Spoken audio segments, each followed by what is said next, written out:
screenwriter Peter Vertel. So the press had a bit of a field day. There were headlines about this great lady, was she straying from the path of virtue? But finally, she got through it, and the marriage was very happy. Unfortunately, there would be no such happy ending for Cary Grant. Oh, hello. Although they would be reteamed in the 1958 comedy Houseboat, Cary Grant and Sophia Loren would never again rekindle their earlier romance.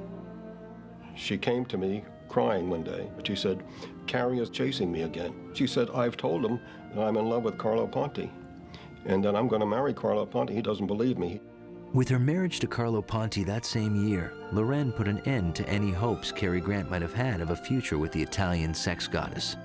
And although the debonair star would find other loves and other wives before his death in 1986, he continued to speak of Sophia Loren as one of the most passionate romances in his life. C'est la vie, etc. Luckily for the film, audiences never fell out of love with An Affair to Remember. Thanks to repeated viewings on television, the story grew in popularity and became a sentimental favorite around the globe. It's like that movie. What movie? An Affair to Remember. Did you ever see it?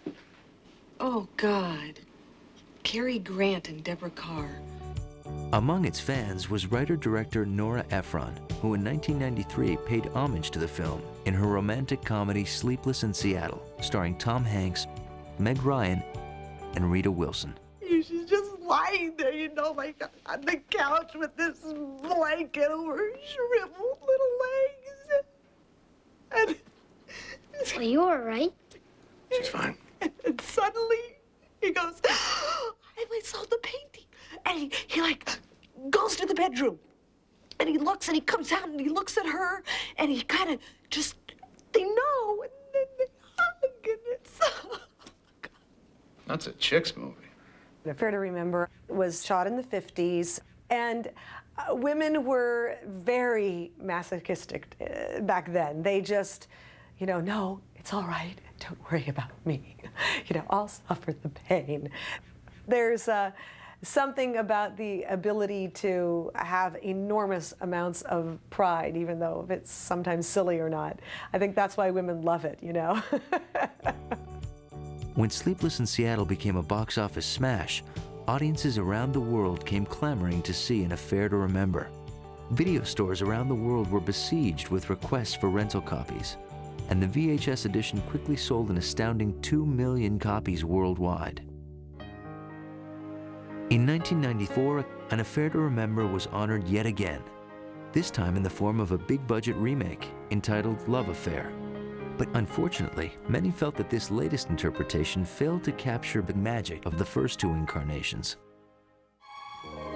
Nearly half a century after its release, An Affair to Remember still resonates with audiences.